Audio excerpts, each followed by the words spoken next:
है संसार का झूठा प्रपंच और यही माया है परमात्मा की। अंदर से कोई माने न माने पर सामने झूठा झूठा मान प्रतिष्ठा सम्मान बढ़ाओ। उसके लिए समाज जी रहा है, ये इंसान जी रहा है।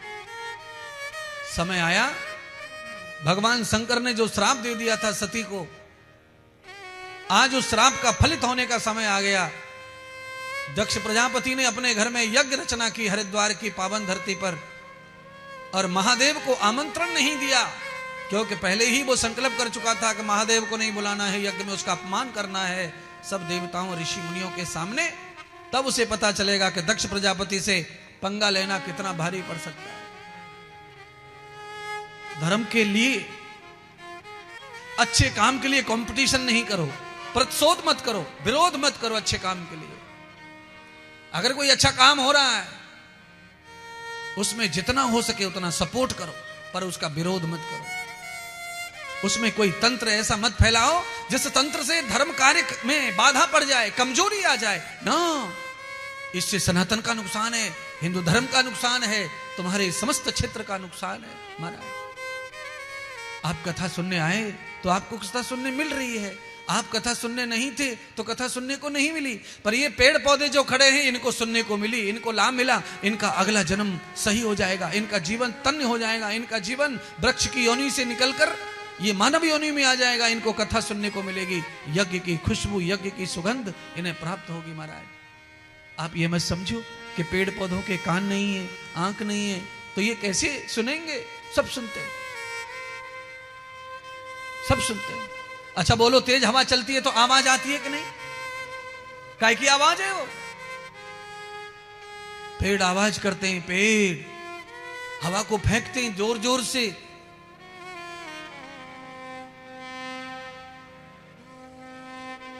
पेड़ सब सुनता है, पेड़ सब समझता है, पेड़ सब इच्छा पूरी करता है।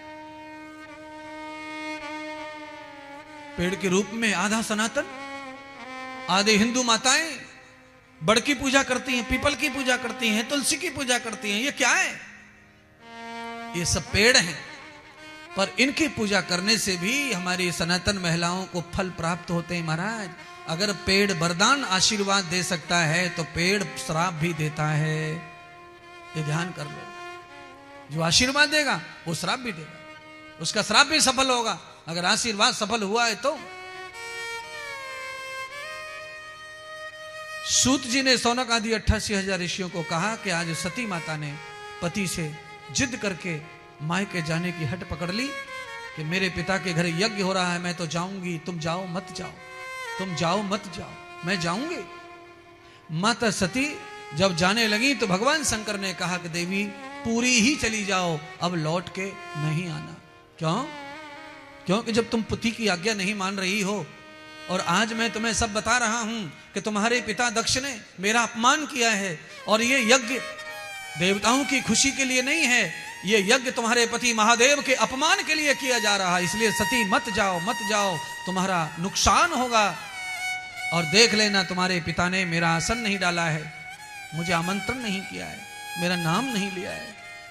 सती मानी नहीं, सती जिद करके दक्ष के घर छोड़ चल पड़ी कैलाश को। भगवान शंकर ने पीछे से नंदी को और गणों को भेजा, माता सती के हिस्से में जो आता था सब दे दिया, और नंदी से कहा वाह इज्जत छोड़ के आओ। नंदी लेकर माता सती को दक्ष प्रजापति के यज्ञ में पहुंचे, उतार दिया। दक्ष प्रजापति का यज्ञ चल रहा था, मुख्य यजमान की भूमिका में दक्ष प्रजापति बैठे हुए थे। माता सती आसन पर से प्रणाम करने के लिए पिता को गई, माता को गई, मां ने प्रणाम को स्वीकार किया, पर दक्ष प्रजापति ने मुंह मोड़ लिया अपनी पुत्री से। और जैसे ही सती को देखा दक्ष प्रजापति उसके साथ में उल्टी सीधी बातें करने लग गए, यानी कि गालियां देने लग गए दक्ष प्रजापति अपनी बेटी और जमाई शंकर को। माता सती ने ऋषि मुनि और देवताओं के सामने महादेव को गालियां सुनी, आलोचना सुनी, तो माता सती ने समझ लिया कि प्रतिव्रता नारी और सच्चा शिष्य और सच्चा पुत्र कभी भी अपने पिता का, गुरु का और भगवान का बदनामी या आलोचना नहीं सुनेगा। चाहे तो वो मर जाएगा या मार देगा, या अपने कान बंद कर लेगा, पर जो सच्चा पुत्र है वो अपने पिता की बदनामी और आलोचना नहीं सुनेगा किसी से। सच्चा शिष्य अपने गुरु की, सच्चा भक्त अपने भगवान की आलोचना नहीं सुनेगा। ये नियम है, और सुनना भी नहीं चाहिए, ये भी नियम है। सुनने से अपराध बनता है, पाप बनता है। कान बंद कर लो। आप में सामर्थ्य नहीं है ना जवाब देने का, तो कान बंद कर लो, अनसुना करके चले जाओ वहां से, या सामना करो, विरोध करो।